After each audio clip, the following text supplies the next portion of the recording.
podcast called Dub Jellison Podcast.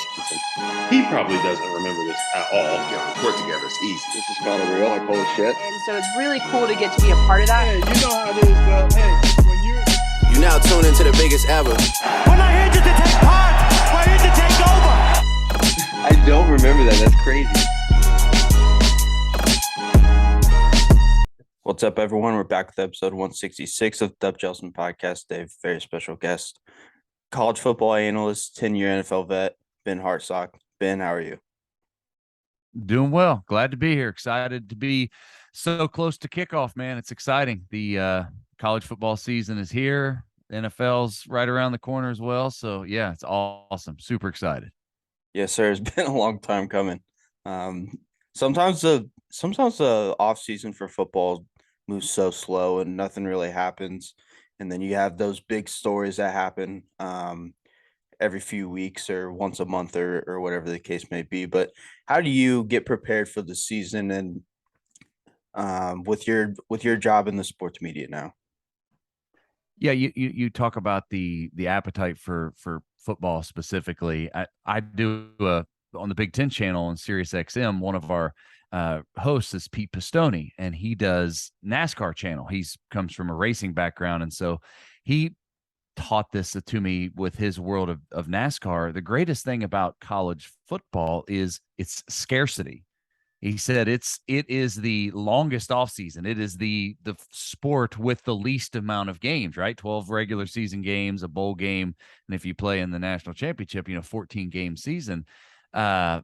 And he talks about it from the NASCAR perspective. They start in December, or I'm sorry, in January at Daytona and all the way around. Like they have so many that ultimately college sports are so great because we know it's the short window. Okay. Now it's funny because we've got week 0 now and there's more games than ever on week 0. It's like, okay, when does week 0 truly become week 1? And we're adding more games to the end. And as expansion comes in the playoff, you kind of wonder, will we ever get enough? But I think there's something special about college football that scarcity makes it. We're so, by the time the season gets here, we cannot wait to have it. Our appetite is so strong that we can't, when it's finally there, it's powerful thing. So that wasn't even the question you asked. You asked about preparation. The preparation never really stops. And it's funny. I've been doing talk radio since 2017, I guess, is when I got into talk radio, and you just completely immerse yourself, even though the games only are during this short window. The college football and NFL, even to a greater extent, there's signing day, there's spring practice, there's summer conditioning, there's training camp. Like it truly is. And now with college football, all of the madness of NIL and transfer portal and conference realignment, we spend a huge amount of time talking about the future of college athletics. So in many ways, now that the season's here, I know it happened last year with Texas, Oklahoma. We were like, oh my gosh, this is foundational changes that are happening, but we just kind of swept that under the rug, put that to the side, and had this spectacular college football season with Georgia winning the national championship. This offseason has been the same way with what the Big Ten has done, bringing in USC, UCLA, that it feels like we're all unsettled as college football fans. College football is such a traditional institution that we want to kind of have our understanding of what this is, what it has been, Power 5 conferences. This team's been here, but it's not anymore. And we're unsettled. But it feels very much like we got to put this off to the side and let's enjoy the football season, and we'll pick up after the season ceases and we name another national champion. But that's not necessarily a guarantee. If I do believe if one of the commissioners of the Power 5 can make a move during the season, it's not written in stone that, hey, we can't do any realignment talks or can't make any giant moves during the season. It's just traditionally here the past couple of years we haven't, but it very much could happen that way. And as a Big Ten guy yourself and me, I'm a Purdue guy, so I was born and raised in the Big Ten country. I mean, what do you think that USC, UCLA, and possibly even Oregon are going to do for the Big Ten? Well, there's short term and there's long term. Short term, the Big Ten is the second best conference in college football from a trophy case standpoint. You can't explain that away, right? I think it's in the Big Ten, we've only had 2 national champions in the turn of the millennia. So I think it's 13 to the SEC.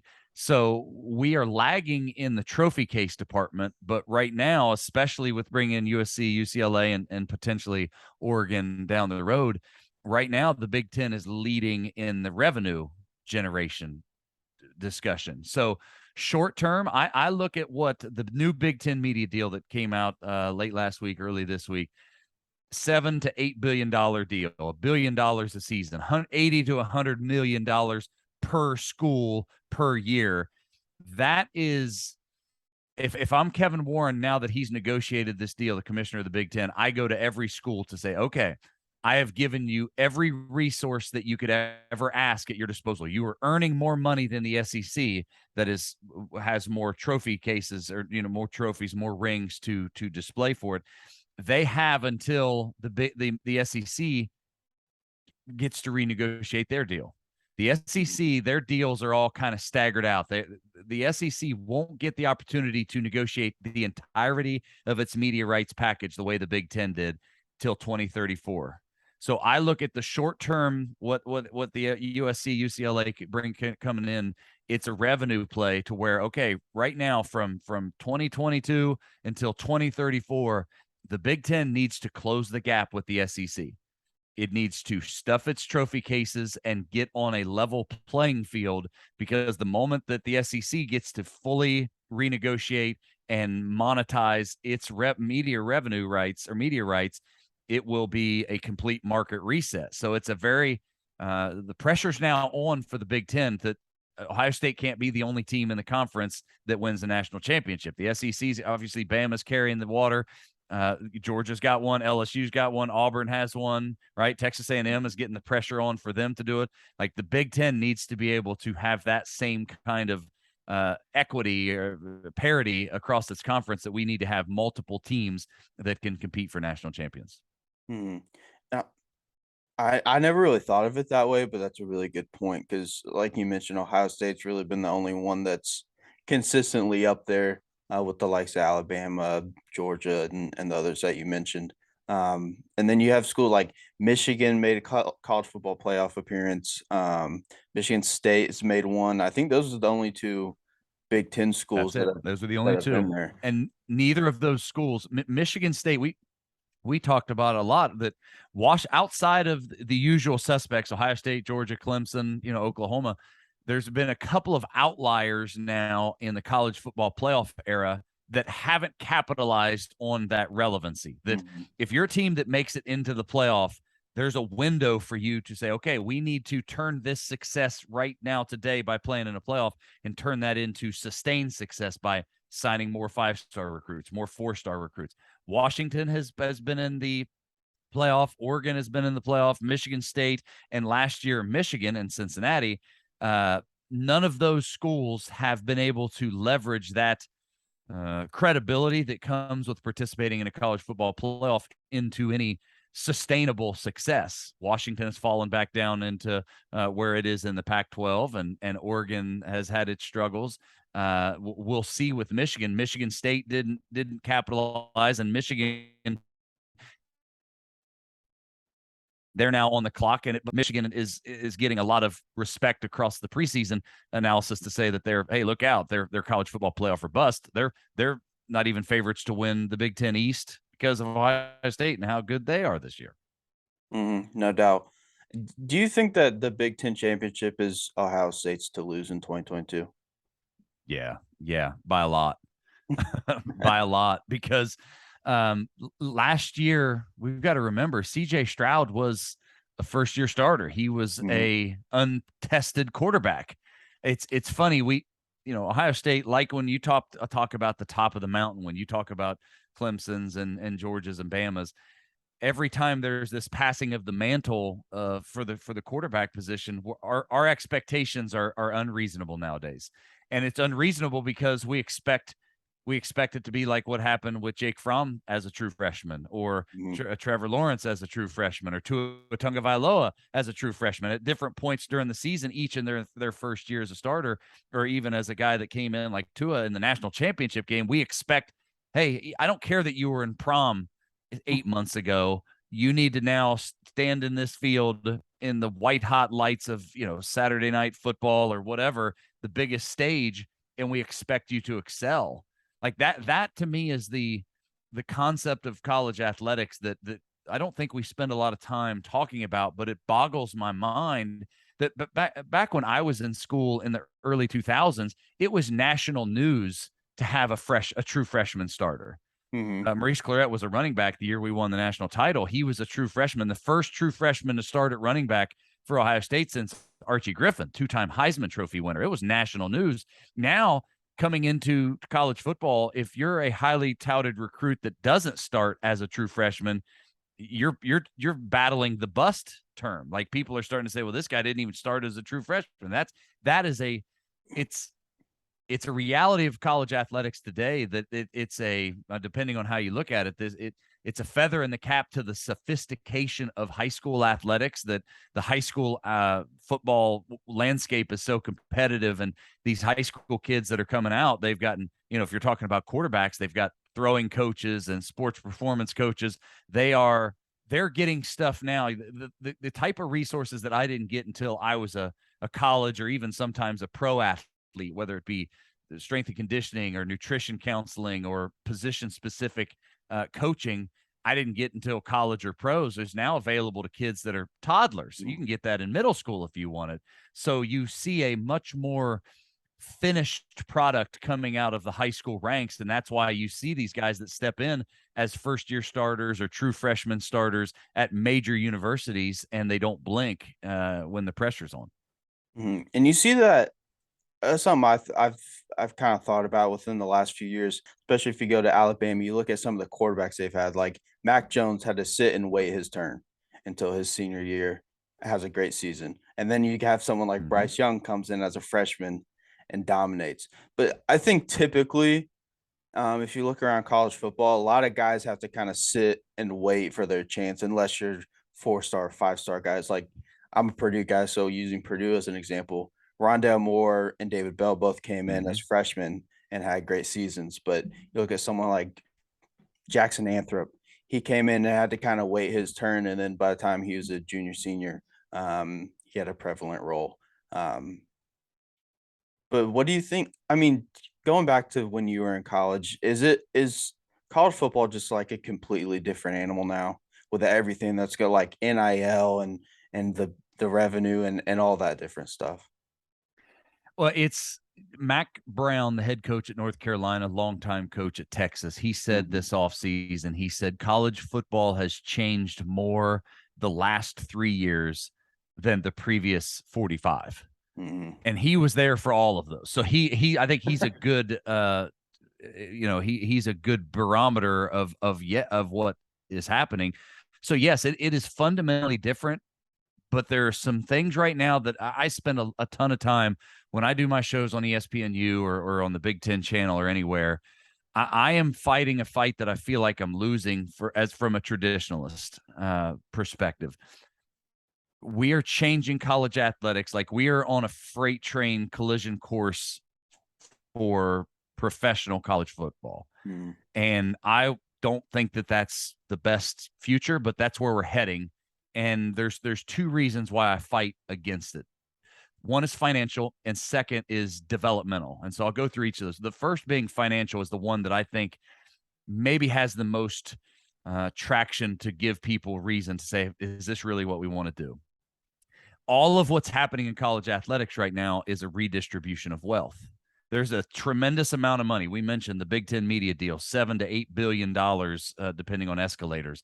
That's a huge, huge amount of money. And what is happening is the Big Ten is saying, hey, we're bringing in bigger brands. We're taking the best of the Pac-12 and in USC and UCLA, and we're bringing them in, and we're going to share and condense that wealth among us. The SEC is doing the same thing. They're bringing Texas, Oklahoma. They brought the two best brands from that conference. We are in an era of consolidation of wealth that we're trending towards a direction that I learned this summer. The NCAA from Division I to Division III NAIA, like you talk all NCAA student athletes, there's about 460,000 young people, men, women of all sports. That's a giant population of people. Well, that 460,000 young people are all living in a reality that was paid for by college football. And college football at the FBS level, if you just say FBS, which is Power 5 and Group of 5, that's about 13,000 students, football players. And of that, really, okay, Power 5, Group of 5, well, really it's about half of those students. So say it's just Power 5. And even if it's just Power 5, well, it's really probably 30, 40 programs that really, when we're talking about what drives the boat, the real quote unquote revenue producers, you're probably talking about 30 to 40 schools. Guess what we're heading towards? We're heading towards two conferences in the Big Ten and SEC that are going to have about 20 per conference, about 30 to 40 schools. And those 30 to 40 schools are going to, and this is my prediction, they're going to lop off everybody else.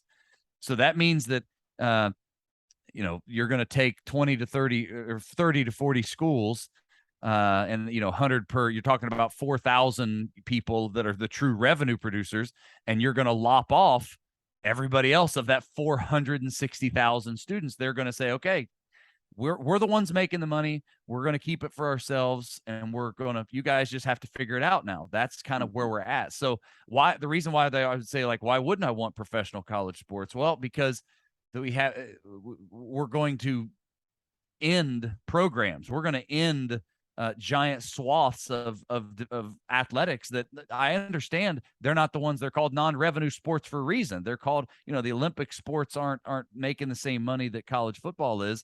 And so that's the major thing to say. If we're going to do a redistribution of wealth where we're consolidating power, are you willing to let tens of thousands, if not hundreds of thousands of young people lose their opportunity to have college athletics, which feeds into my second point. It's the developmental. There's financial and there's developmental. College athletics, what makes it unique, what makes it college, is that it's developmental. Well, I believe that the reason why there's such passion in college athletics, it's because you're tied to that university. You say you're a Purdue guy, right? A lot of people go to Purdue for engineering. Well, the Purdue football team, all those guys go there. They go there for football, right? Like we all go to get our degree, but we also have the hopes of, hey, we're getting to get developed in something. Some go to be college to be doctors, others to be nurses, others to be lawyers, others to be ditch diggers. The football team all go to be football players, right? We get that. But there was something unique about, hey, we're in this together. I want to go to a school like Purdue that has great football tradition, like Drew Brees and Tim Stratton and Greasy and all these kind of things. Like there's something special about that. But we're losing that developmental aspect that I always talk about this because I played in the NFL. The NFL wasn't a developmental part of my life. It was a job. It was a transactional part of my life. One of the ways that people have illustrated is college athletics before was a transformational experience. It was a transformational institution, just like college for most people is a transformational experience, no matter what you're studying. But with when you professionalize college football or basketball, football, whatever that could be professionalized, it goes from transformational to transactional. It just is, okay, I'm choosing this school because their NIL package is this much more than that school. It's not about the transformation. It's not about the development that I could get by going to Duke or Cal or Stanford, any of this. It's about the transaction. It's about what money can you offer me? How much can you offer me? What's the terms? And off you go. That is one of those, that's the secondary. It's kind of the essence of college athletics that I fight for because I lived it and I know it. And if you talk to any former player that played both college and pro, I've yet to find a single one that says they had a better experience in the pros than they did in college. I understand my pro experience was more lucrative. I understand. Yeah, I'm not explaining that away. But when I talk about the sweetness, my favorite memories, they're the college and even some to an extent my high school experience, because you're isolated, you're separated from the business. My NFL career was so I was a journeyman. I was a guy that just kind of was the bottom part of the roster, got cut multiple times, played for 5 teams over my 10-year career. So I know that reality of, man, when it gets to be business and when it gets to be a job, you're just a cog. You are a mercenary. You're hired to do a job, and the moment you're no longer useful, you're moved on to the next guy. We're going to now bring that down to the college level, and you see it. It's already happening, even though it's not full-blown professional. The transfer portal that was built to give players the option, the freedom to move freely, which was the funny thing about the portal. You could do it before the portal. Like, it's not like guys were not allowed to transfer schools before. It's just now we've turned it into like a dating site. It's like Tinder for college football players. But as many guys that put their names in themselves because I don't like this school, I don't like this coach, whatever, I'm not playing. Now we're also seeing, and it's kind of the soft underbelly, there's a lot of coaches that say, hey, maybe you need to put yourself in the portal. Hey, the old world of college football is if you're recruited and you turn out to be a bust, the expectation was, well, you sit the bench, you get sideline passes to great football games, and you get, if you get hurt, we'll give you surgery. If you're hungry, you get to go to training table. But now the pressure is so high to win that coaches are forcing players into the transfer portal. Adrian Martinez at Nebraska, Michael Penix at Indiana, right? It's more and more prevalent, and that just it undermines the essence of and the developmental side of college football, because the pressure's on so much to say, I've got to win now. I don't have time for you to develop. Maybe you, by your second or third year, your example of Rondale Moore is a perfect one. If Rondale Moore doesn't produce as the freshman, maybe he's going to get pushed into the transfer portal and off he goes. And the opposite of that in the new world of the transfer portal, if you start out at a smaller school, like there's a great example from Pittsburgh this past year. Pittsburgh had a great player in Jordan Addison, wins the Blitnikoff, and they can't keep him. He levels up. He's going out to USC. He thinks he can get better there. And what's funny with Pittsburgh, they did the same thing to a lesser extent. They took a freshman All-American from Akron in Kanante Mumfield, who did well at Akron. And guess what, young man? You don't need to stay there and get developed at Akron. You level up. You going up to the Power 5. Like, there's a resorting, a reshuffling of the deck in college football now with the transfer portal, both by player decision and coach decision, that it just undermines and it's truly fundamentally changing the essence of what college football traditionally has been.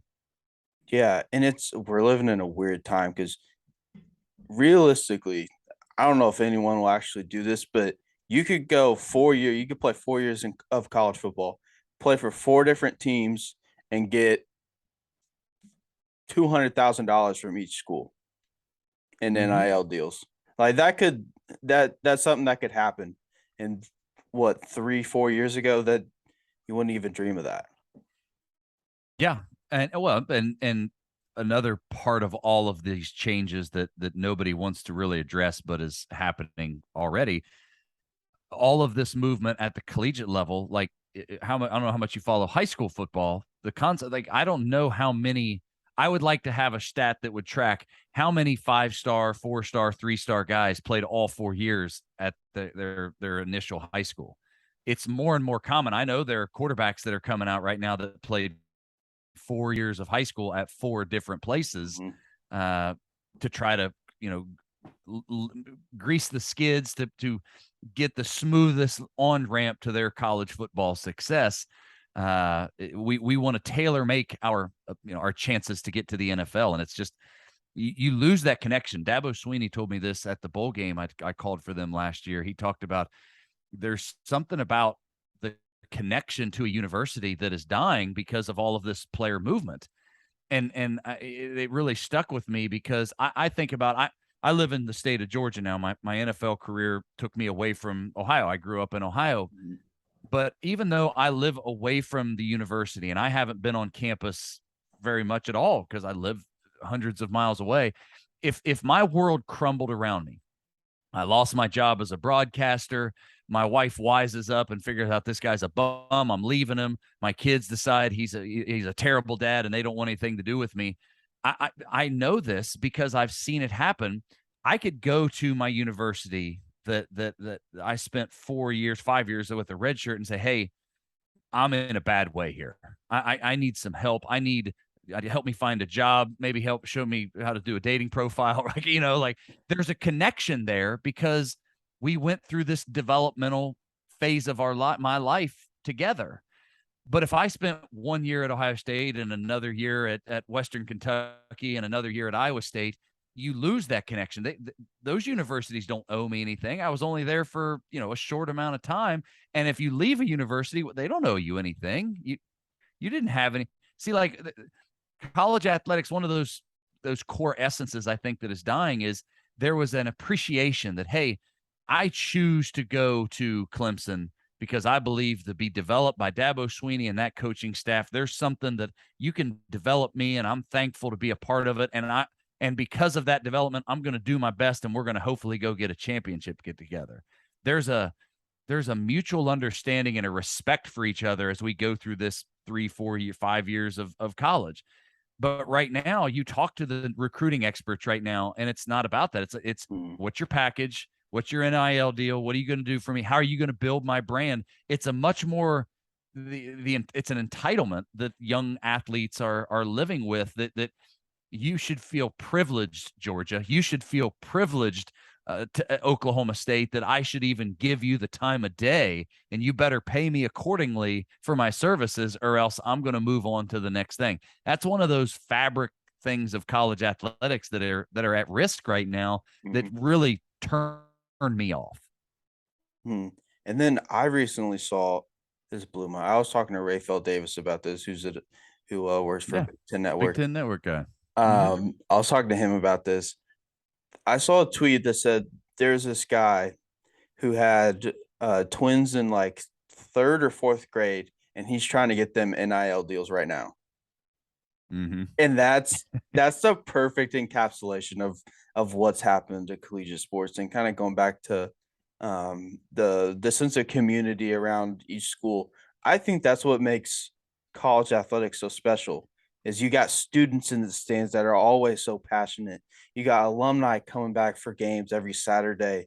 I mean, that's what the atmosphere and the environments of college athletics, I think they far outweigh pro sports for that reason, because all the fans are so passionate, because you go to Purdue, you go to Ohio State, you're going to rep that school for the rest of your life. It's not like you're going to a bunch of different schools in college. So, I mean, that's something that I don't think the environments in the stadium and the fan bases will change all that much in terms of that. But, I mean, these kids bouncing around and getting NIL deals, it's just – I said it before, but it's just a crazy time right now. Well, and I've said this, even though I am kind of a doomsday guy saying that these aren't healthy things we're doing. I do preface all of that. I always make sure to say, as long as it's the Purdue P on the side of the helmet, as long as it's the Georgia G or the Alabama A, that's really, as no matter what they force down our throat, as long as it's Alabama and Georgia and Clemson and USC, I agree. We will watch it and we will like it, and it will be good football. It's kind of like what I said about the season coming up. The games are always great. They're always amazing.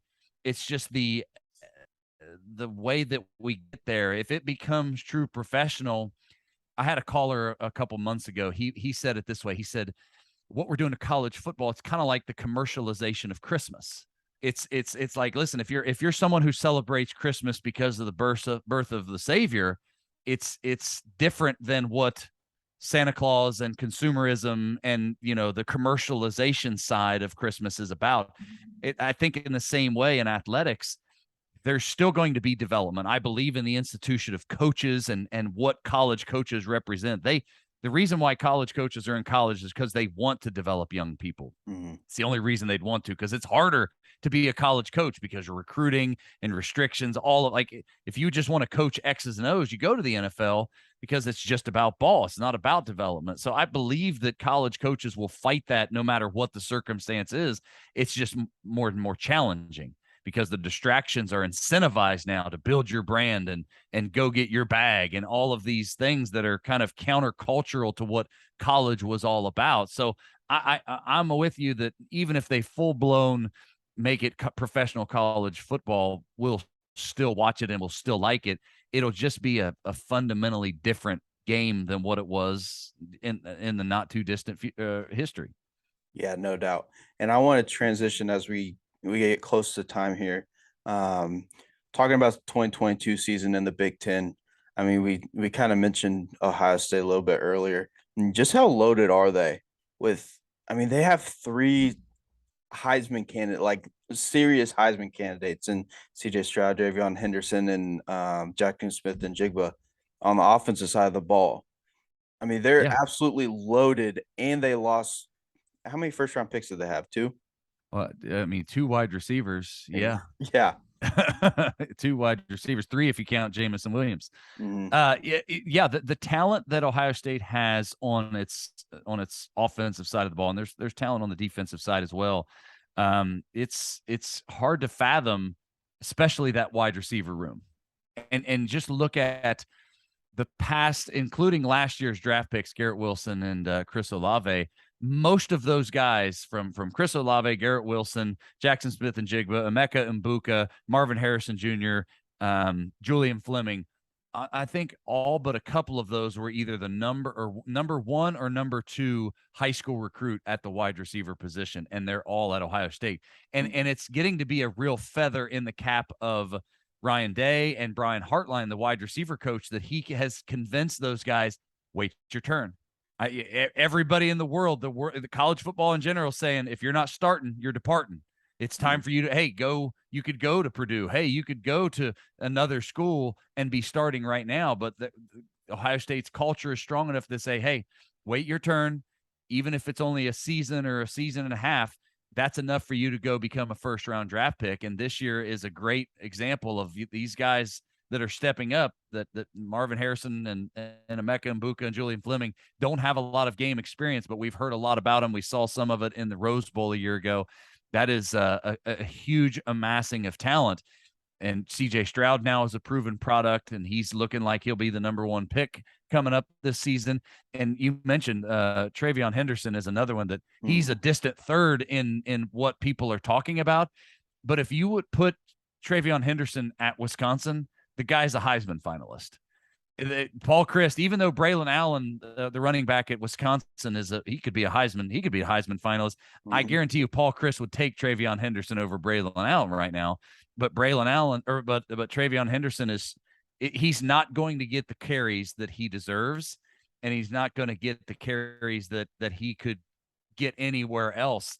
So that's one of the things with Ohio State. If they have a shortcoming, is to say, I don't look at Ryan Day and say that he's a guy that wants to run the ball. He's a guy that knows he has to run the ball a little bit. So I'll be watching that kind of closely this year, because it's a little outside of the purview of just this season. I know recruiting and I know how this works. If you're a talented running back right now and you're getting recruited by, anybody that's not Ohio State, they're going to say, well, why would you want to go to Ohio State? They don't give the ball to their running backs. You're lucky to get the ball 10, 12 times a game if you go to play there. Why would you do that? Like, that's the only shortcoming I see with Ohio State this fall, is that I know Travion Henderson's not going to get the carries that he could, and he may not get enough that it might be an impact on recruiting down the road. And quickly, you played with Marvin Harrison. I did. It's crazy that his kid is, probably going to go to the NFL now. Like, I grew up watching Marvin. That's insane to me. But I just had to say that real quick. Quickly, we only got like 4-ish minutes left on the meeting. The next tier of the Big Ten, I kind of broke it down into, like, I think Michigan State, Wisconsin are probably in that second tier. and then you got schools like Purdue, Maryland, Minnesota, Penn State, Iowa, and then kind of the bottom feeders. Are there any teams that could surprise us and kind of push in, not necessarily get to Ohio State's level, but make a push to get into the Big Ten championship game? After Ohio State, there's been a bunch of debate with all of us on the Big Ten channel about who's next, who's the second best quarterback in the Big Ten, who's the second best team in the Big Ten. There's people that are high on Purdue. There's a lot of people that with Aiden O'Connell and what he did last year. I'm not quite there yet. Not because I'm down on Aiden O'Connell. It's just David Bell's gone. Mm-hmm. Milton Wright's no longer with the team. Like Payne Durham, the tight end, is the guy that people expect to carry the water, and some Iowa transfer wide receivers, Charlie Jones and Tyrone Tracy. I love Iowa Hawkeye football, but they're not known as being like a wide receiver hotbed. So that's a bit of a reach for me. Honestly, the team that after Ohio State, Wisconsin is the standard, and they're a safe play with what they've got. And it'll be interesting to see new offensive coordinator. Wisconsin should be good and what we expect. I like Penn State. And I like Penn State because they're amassing of talent. Sean Clifford, a tremendous amount of experience. The wide receiver, I'm a little more confident with, even though they lost Jahan Dotson. They've got Parker Washington back. They bring in a transfer from Western Kentucky, and that's the Western Kentucky that threw for like a gazillion yards a year ago. So Mitchell Tinsley comes in, caught 1,400 yards, 14 touchdowns a year ago. If Penn State can get a run game, they've been struggling in the run game for several years now. They've got the guys. They've got Kevon Lee and Nick Singleton, two really talented running backs. If they can get a run game, Penn State could be a real force in the Big Ten. Mm-hmm. Another team to watch out for, I think Minnesota could do some damage. I know I agree. What was it, 2020 when they had a really good season? It's actually 19. 2020, they struggled a little bit. 19, Tanner Morgan, the quarterback, threw for like 3,000 yards, threw 30 touchdowns. He had and he's now had a reunion with the offensive coordinator, Kirk Shiraka, that had left the school for a little while. So, yeah, you talk about an experienced quarterback in Tanner Morgan at Minnesota, maybe one of the best running backs in all of college football, and Mo Ibrahim. It'll come down to defense, and it'll come down to offensive line play for Minnesota. They graduated 4 of their 5 starters from a year ago, are no longer with the team. So they've got to replace some guys there. No doubt. I remember Minnesota was damn good in 2019. Yeah. And it kind of came out of, I don't know if it came out of nowhere to like you and people who cover sport, but for me, it kind of did. Well, PJ Fleck is got enough experience now under his belt that he believes he's got enough talent that it's rinse and repeat. It's not have a good season and then reload. He's got to start living up to that a little bit more. But they've got a ton of talent, and it's a good program up there. And I'm gonna have to wrap this thing up. But thank you so much for coming on. I really appreciate you taking the time to do this, and best of luck traveling and doing all that you do during the season. Yeah, appreciate you reaching out. Thanks a bunch. Yes, sir. Have a good one. All right, buddy.